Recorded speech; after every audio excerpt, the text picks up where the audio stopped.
Hi,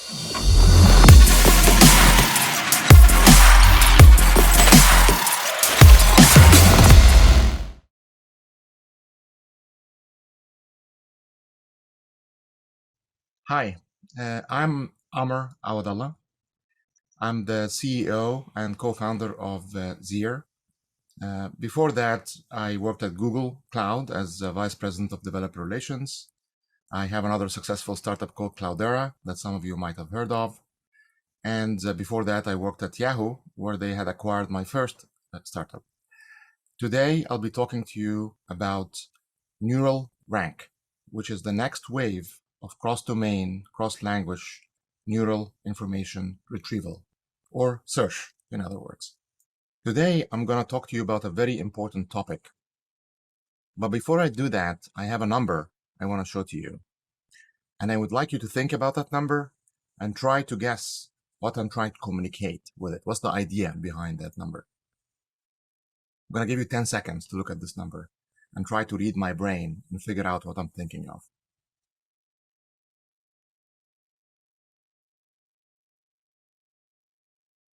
Of course you can't. None of us have that ability yet.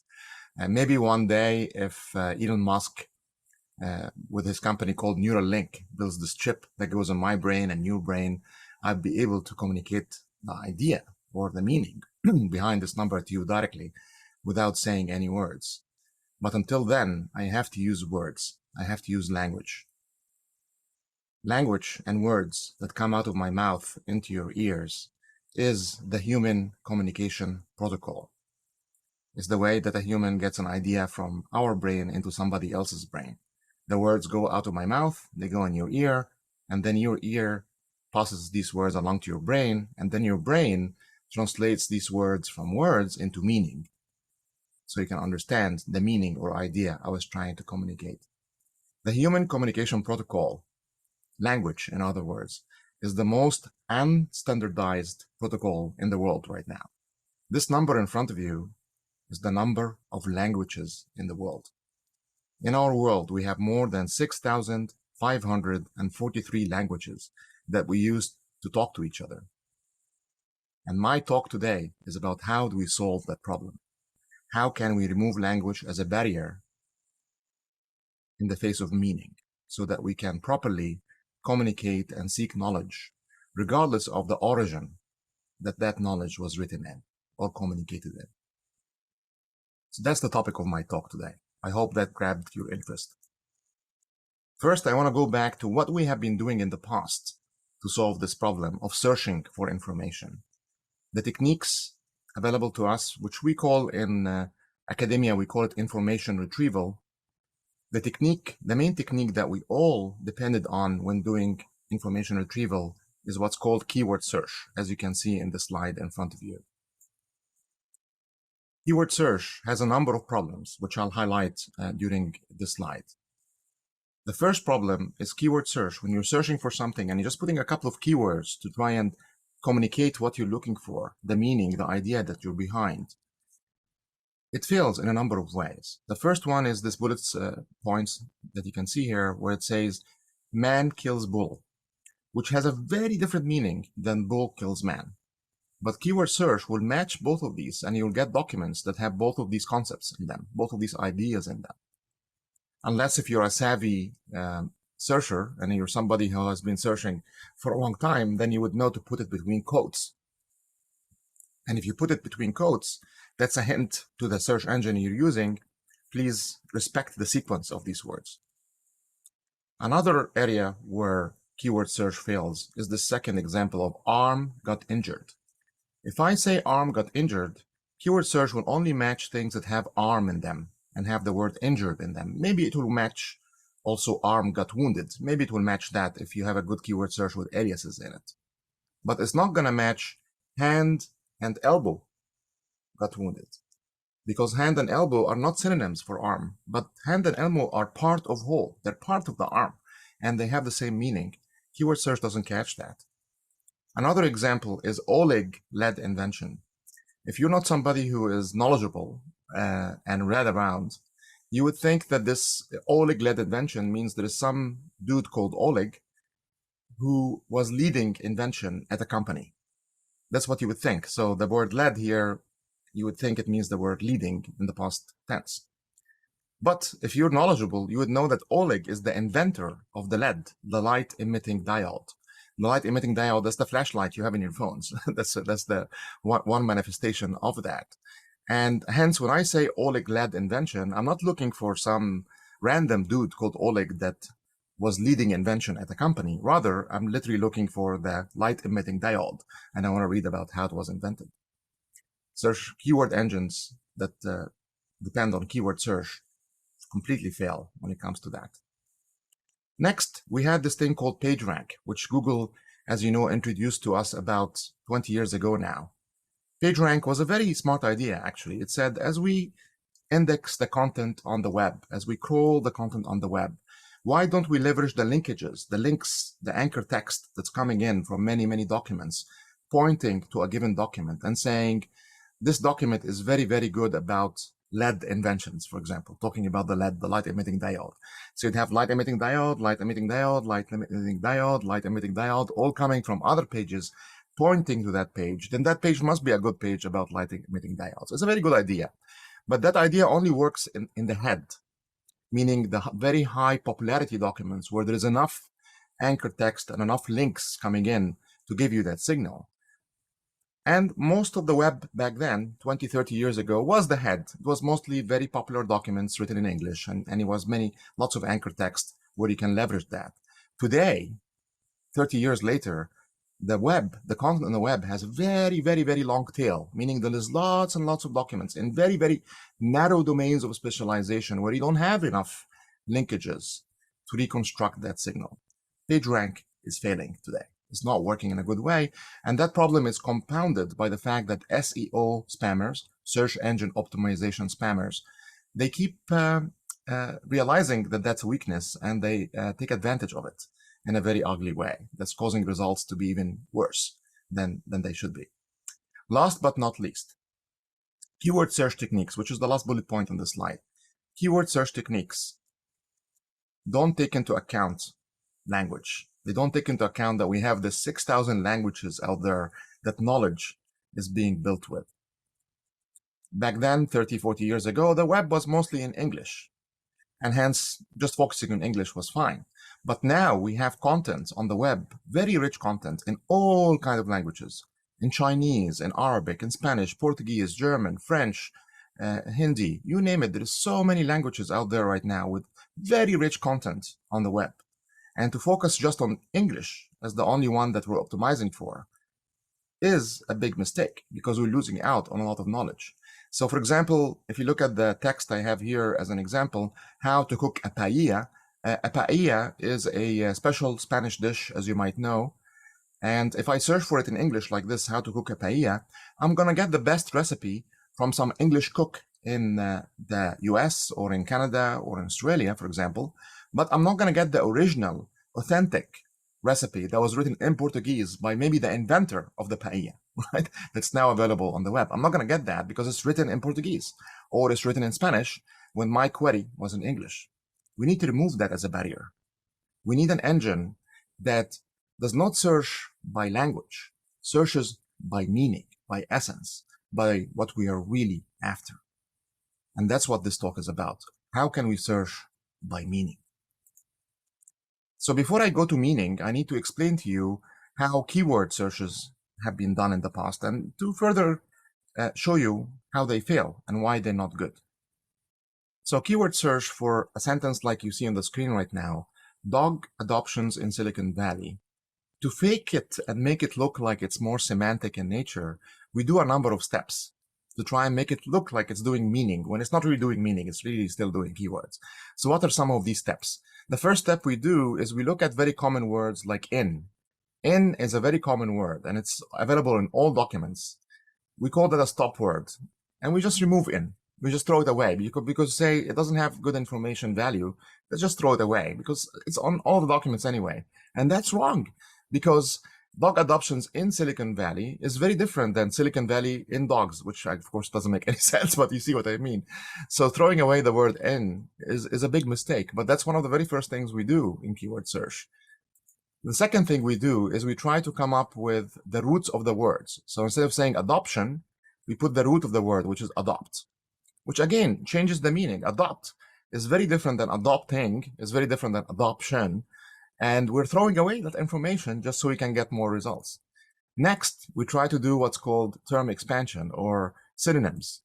That the word dog could also be bulldog, could also be chihuahua, could also be husky, could also be Maltese. So we try to include all other variations of dog to try and, again, make it look like we understand more what the word dog means. And it's totally a hack, really.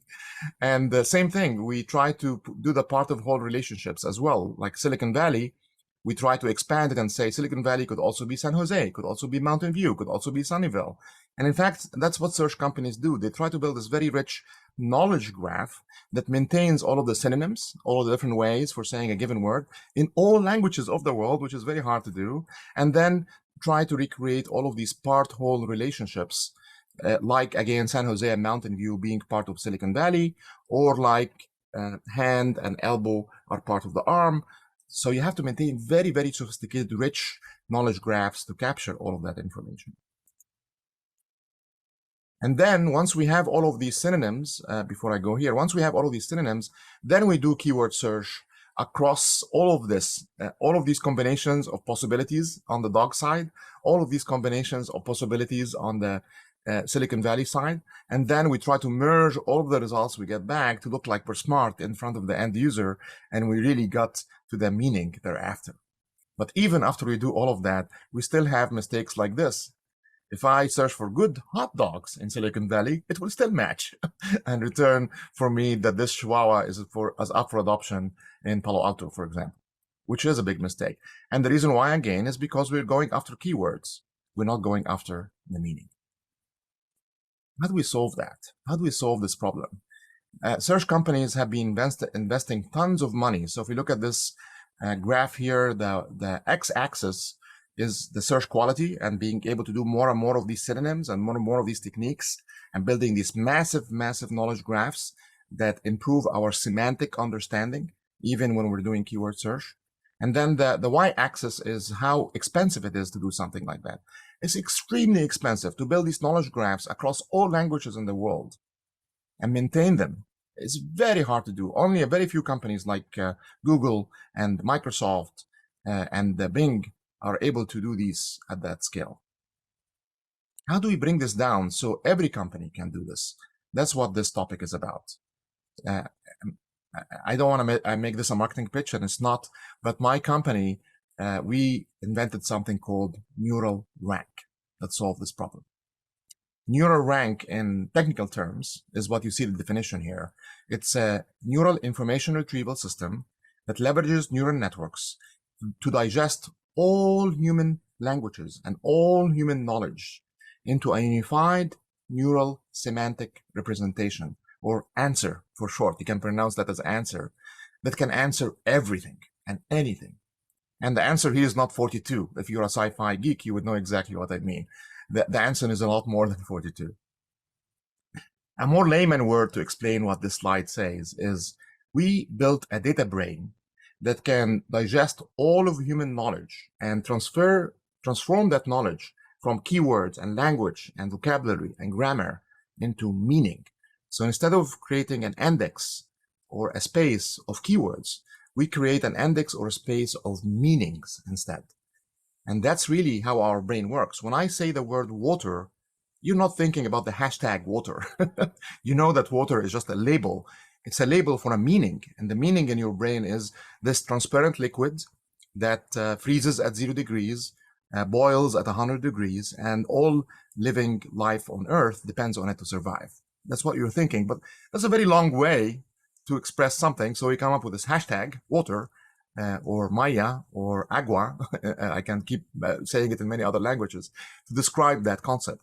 And that's what our engine, what our neural network is able to do, is take all of the keywords, all of the vocabulary, all of the grammar, and transform it from that space into a meaning space, which is exactly how our brain works. So how is that done? And how did that come to be? I'm now going to show you a quick demo that illustrates that. So this is a product page on a very popular website, which I assume you would know right away, Amazon. This is a product page for a Wi-Fi router. And I'm going to go down to the customer reviews. I want to check the other customer reviews about this product. And I'm going to type a query here. I'm going to say, can I stop my children from accessing the internet? So I'm curious about buying this product. And I want to see what other customer reviews are saying about stopping my children from accessing the internet and whether I could do that with this Wi-Fi router. And you can see Amazon now in the keyword search, they're matching access to access, they're matching internet to internet. But if you read these results, none of them are going after the meaning, the essence of me wanting to stop my kids from accessing the internet at certain times of day so they can finish their homework. None of it is covering that. And that's because it's doing keyword search and it's not going after the meaning. Now I'm going to take this query and I'm going to put it in our system. So we crawled that page and many other pages from Amazon. And I'm doing the same search. Can I block my kids from accessing the internet? And look at the result that comes back. It says, there is no way to block social time wasting for your children's devices, which is exactly the meaning I'm after. And you can say, oh, it matched the word keyword block. You have block here, which matched the keyword block up here. You had the keyword children here, which matched children up here. So I'm going to change this. I'm going to say, can I stop my kids from accessing the internet? And you can see, you still get the right result, even with no keyword overlap. There's literally no keywords in common between up here. I have the word stop, down here it says block. I have the word kids, down here it says children. I have the word internet, and down here it has the concept of social time wasting as the concept, which not necessarily internet, but it's the meaning that we're after. And that's exactly what this engine does. It translates language into meaning. And here is the beauty, is once you do that, once you can go to meaning, this works across all languages. So now I can take this query and I'm going to go to Google Translate and translate that query. Can I block my children from accessing the internet to Chinese? I'm going to take the Chinese query. I'm going to go back. I'm going to search. And I still get the right results because it doesn't care that the query is Chinese. It's taking the Chinese, it's transforming that Chinese into meaning, and it's matching meaning to meaning. And that's how it gets back the appropriate results. Just to further demonstrate, I can take this and translate it to, let's do Arabic, which is another language that I assume many of you don't know. I'm going to take this Arabic query. I'm going to go here and I'm going to search for that instead. Where I need to look over here to see it. And you can see I'm still getting the appropriate results. And when we showed this to some researchers and other folks, they said, oh, you're cheating. What you're doing is you're taking the Arabic query or the Chinese query and you're translating that to English, and then you're matching English to English. To illustrate that that's not the case, very quickly, this is another site I'm going to go to. Farfetch is a site in Europe that is multilingual. It's available in many languages. So the comments from the users are not just in English. They're in Portuguese, German, Chinese, Japanese, and so on. And I'm not going to search in English. Actually, I'm going to search in Japanese. So I'm going to go here and I'm going to say fabric quality. This is Google Translate now. I'm just saying fabric quality. And I'm going to pick Japanese. So this is how you say fabric quality in Japanese. Hopefully a couple of you understand Japanese and can validate that. I'm going to take this. I'm going to stick this in here. Fabric quality in Japanese. And you can see now I'm getting all kinds of results. I'm getting German, I'm getting Portuguese, I'm getting Russian, I'm getting Spanish, and I'm getting English down here. So you can read this one, wonderful scarf. But let's take the Russian and translate that and see whether it's on point or not. So I'm going to take that and go back here and translate this from Russian into English so we can read it together. So let me pick English. And you can say, it's saying the quality of the fabric is terrible, as is the tailoring. It's a perfect hit. And that's exactly what we have today. Today, we have the ability to take the language of a human and translate that language into meaning. This is a very new thing. Computers until 2010 could not do this. Until 2010, the best semantic techniques in the world, the best neural ranking techniques in the world, they could only comprehend at the level of a third grader, somebody who was 7 years old. That's the best they could do, 2010. So in human history, we never exceeded that until 2010. By the end of 2018, 3 very key innovations came into existence, which I'll talk about in a second here. that led computers to now understand at the level of a grown-up human. Literally, it can read a document and understand at the level of a grown-up human. What were these techniques? That's what I'm going to cover next. So first, before I discuss the new techniques that came into existence that allowed computers to evolve in this way, I want to talk about the dark ages of search first and what we used to do with neural techniques when trying to understand language. We would take a word like king, we would take a word like queen, and of course computers don't understand text, so we have to convert that to a number. So we come up with a vector or an array, a very long array, and this is what's called a one-hot vector, where we only have one in the location that is equivalent to that word. And we do that for all of the words. And then the neural network is trained based on that. That completely failed. And you can see why it's failing. It's failing because king and queen are actually very related to each other in meaning. They should be closer to each other and not randomized all over the space like that. So the first innovation, event number one, in terms of how we evolved these neural network techniques to work with our languages, is what is called word vectors. So word vectors are very dense, multi-dimensional vectors, meaning pointers in space, but that space is not a 3D space. I'm showing you here a 3D diagram. As you can see, this sphere over here, because our human brains understand 3D easy, but if you go above 3D, we struggle a bit. So I'm showing you a 3D picture here, but this space is a multi-dimensional space. It's not just 3D. And then what we do is we put king and queen, we train a neural network that puts king and queen close to each other in that multidimensional space, because king and queen are related in meaning. They're not exactly the same meaning, but they are related. Just like arm, hand, and elbow are also related, and they should be close to each other in that multidimensional vector space. So that was the first innovation. It's very simple, really, but it made a huge difference because now it allowed computers to start, neural networks, in other words, to start learning the similarity of meaning and the connectiveness between different words in a given language. And that was the beginning of now really advancing these techniques to understand at the level of a human. The next technique that came into existence came in 2017, so that's about 4 years later. It was called transformers. You can read the details of what transformers did here on this first sentence, but in a nutshell, what transformers allowed us to do is teach the neural network the sequence of words and how they matter. When I say man kills bull, it's a very different meaning from bull kills man. And transformers imbued neural networks with that ability to understand the sequence of words and retain the importance of sequence, retain the importance of the stop word in. When I say chocolate in a can, very different than when I say a can inside of chocolate, which doesn't make sense, but you can see how that's very different still. And the computer would know that a can inside of chocolate does not make sense. Actually, I'll show you the next technique learns that as well, the pragmatics of the language, not just the semantics of it.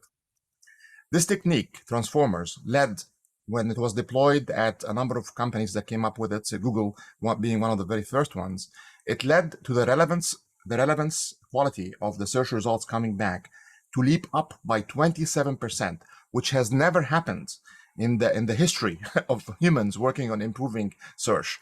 Never happened that this metric went up so much. And in the previous attempts, this metric will go up by 0.1%, 0.2%, maybe 0.5%. Never ever before did it just jump up like that, 27%, just by making this small change of giving neural networks the ability to retain and learn from the sequencing of the words in a given language. And then last but not least came unsupervised pre-training in 2018. You might have heard about the BERT paper. If you can go read the BERT paper from 2018, you can get into the essence of this a bit more. But before I talk about this, I know the English language. If I go and read a medical paper, even though I'm not a doctor, I don't have a degree in medicine, I will still understand the essence, the ideas, the key concepts in that paper because I have the fundamentals of the language. I'm going to miss a couple of words here or there, medical terms that I have not learned, but I'm still going to understand the essence. And that was the genius of this third technique, is what's called unsupervised pre-training. It's allowing the neural networks to understand the essence of a language so that it can do many other things without having to relearn from scratch every single time. Just like us humans can go and read a medical paper without having to relearn English from scratch to be able to read that medical paper. And that was done by a very simple technique as well. We took lots of the content available on the web in different languages: English, French, Arabic, Hindi, Spanish, Chinese, Japanese, Korean, you name it. And then we had the computers, the neural networks, solve a lot of fill-in-the-blank exercises. Jean bought eggs at the, and we let the computer fill that up. Jean blank eggs at the supermarket, and we let that pick it up. And we just kept solving that over and over and over again. And by having the neural network go through that, it built this unsupervised pre-training of the language, and not just the meanings of words and king and queen and close to each other, not just the sequence of words, that in something means very different meanings if you switch these two things.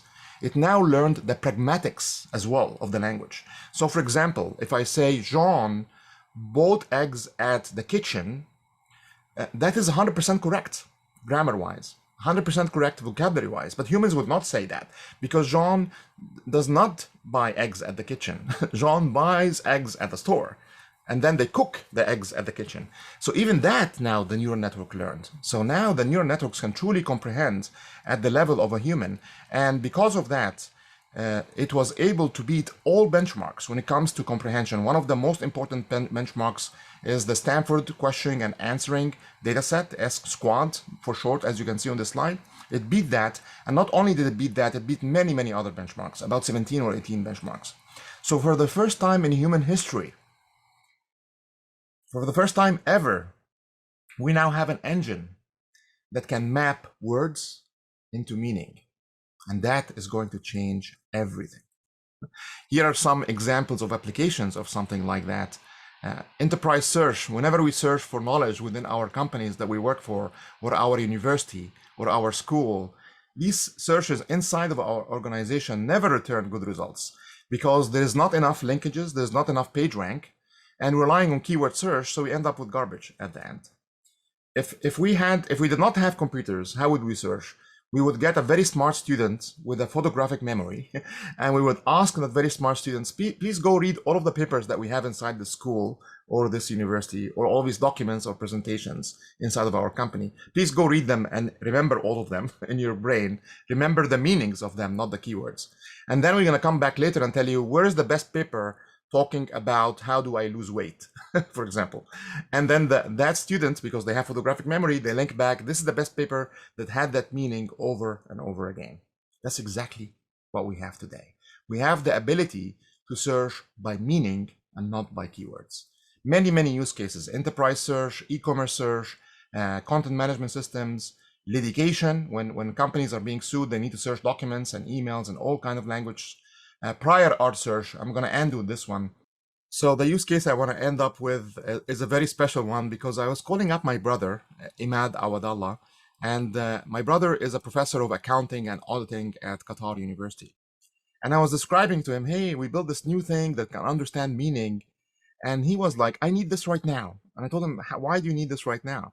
And he said, I'm doing a research on a paper on the auditing failures of the big accounting firms. So there is 4 big accounting firms that do auditing for corporations across the world. And he is researching how they fail sometimes in catching key trends that can lead to an auditing failure or an accounting failure within a company. And he's searching in English, key auditing failures in China. China had a number of auditing failures in the recent years. And he's not getting any relevant results back because the research, the paper, the knowledge about the auditing failures in China are written in Chinese, and he's searching in English. So he's not getting any of the appropriate results. With an engine like this that truly goes after meaning, irrespective of language, all of the knowledge of the world gets unlocked. And that's exactly what this talk is about. Thank you very much for listening to me.